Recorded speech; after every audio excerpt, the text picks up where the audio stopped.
एक ऐसा भूतिया खेल जिसमें कई लोगों ने मौत को गले लगा लिया। एक शहर के कोने में एक भूतिया घर था। उसकी दहशत की खबर से सभी शहरवासी परिचित थे। उस घर के आसपास कई एकड़ जमीनों तक कोई घर नहीं बना था। दरअसल उस घर के आसपास कोई रहना ही नहीं चाहता था। एक बार एक टेलीविजन सीरियल डायरेक्टर उसी भूतिया घर में एक लाइव रिकॉर्डिंग सीरियल शूट करने का मन बनाता है, जिसका नाम वह मौत का खेल रखता है। इस खेल में चुने हुए प्रतिभागियों को भूतिया घर के अंदर पूरी रात गुजारनी होगी और इस दौरान हर कमरे में कैमरे लगे होंगे जो इनके डर भरे पलों को रिकॉर्ड करेंगे और अंत में जो प्रतिभागी बिना डरे पूरी रात गुजार लेगा उसे 1 करोड़ की इनामी राशि दी जाएगी। सीरियल डायरेक्टर मौत का खेल की घोषणा सारे शहर में कर देते हैं, लेकिन उन्हें प्रशासन का एक नोटिस आता है कि आपको उस घर में शूटिंग करने की इजाजत नहीं मिल सकती। वह घर खतरे के दायरे में आता है। सीरियल डायरेक्टर बहुत नामी हस्ती था, इसलिए वह निजी तौर पर प्रतिभागियों की जिंदगी की सुरक्षा की गारंटी ले लेता है और कुछ शर्तों को लागू करने के बाद प्रशासन से उस भूतिया घर में सीरियल रिकॉर्ड करने की मंजूरी मिल जाती है, जिसके लिए उसे 2 गुने पैसे खर्च करने पड़ते हैं। प्रशासन की परमिशन मिलते ही पूरे शहर में मौत का खेल के पोस्टर चिपक जाते हैं। मौत का खेल शहर में होने वाला था, लेकिन लोगों में उत्साह से ज्यादा दहशत भरी हुई थी। पूरे शहर को यकीन था कि इस प्रोग्राम में हिस्सा लेने वाले लोग जिंदा नहीं बचेंगे, लेकिन ये दुनिया तरह तरह की इंसानों से भरी है। उस प्रोग्राम में इनाम की लालच में कुछ लोग हिस्सा लेने पहुंचते हैं। सभी प्रतिभागियों को उनके नंबर दिए जाते हैं और साथ ही उनके हाथ में एक इलेक्ट्रिक ब्रेसलेट बांधा जाता है। यदि उन्हें डर लगे तो वह उसमें लगी बटनों को दबाकर इस प्रोग्राम से बाहर आ सकते हैं। प्रतिभागियों में 12 लड़के और 3 लड़कियां होती हैं। दिन के समय ही बिल्डिंग के कमरों में कैमरे लगा दिए गए थे, क्योंकि रात को भूतिया आत्माएं उस बिल्डिंग के कमरों में दहशत का तांडव मचाती है और रात के समय अंदर जाने की हिम्मत बहुत कम लोग ही जुटा पाए थे। एक एक करके सभी प्रतिभागी अंदर चले जाते हैं।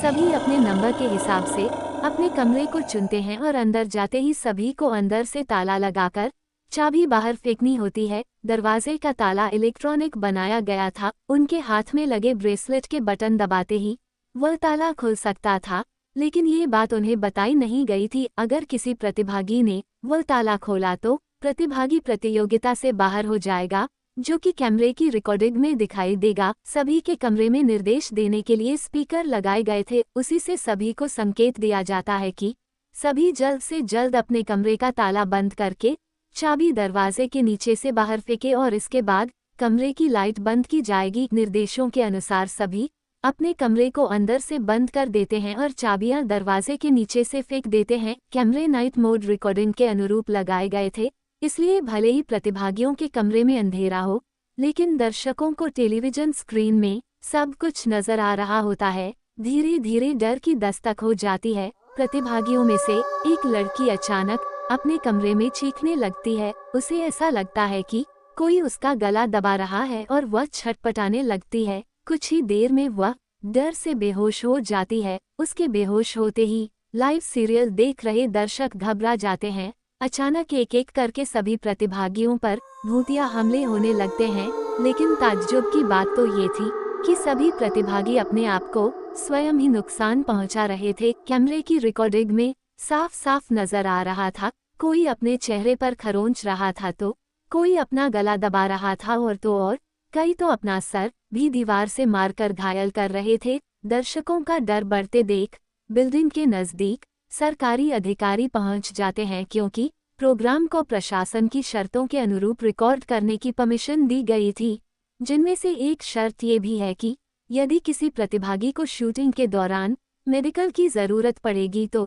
तुरंत डॉक्टर उपलब्ध करवाया जाएगा और जब सभी प्रतिभागियों को लाइव रिकॉर्डिंग में चोट लगने लगती है तो सभी प्रोग्राम को रोकने की आवाज उठाने लगते हैं। रातों रात प्रशासन पर दबाव बढ़ जाता है। दर्शकों में दहशत फैलते देख प्रोग्राम का प्रसारण रोकने के आदेश आ जाते हैं। तुरंत प्रोग्राम का टेलीकास्ट रुक जाता है और अब जद्दोजहद होने लगती है। सभी प्रतिभागियों को बचाने की फायर ब्रिगेड की गाड़ी बिल्डिंग के बाहर पहुंचती है, लेकिन रात के समय उस भूतिया बिल्डिंग के अंदर जाने की हिम्मत फायर फाइटर्स की भी नहीं होती।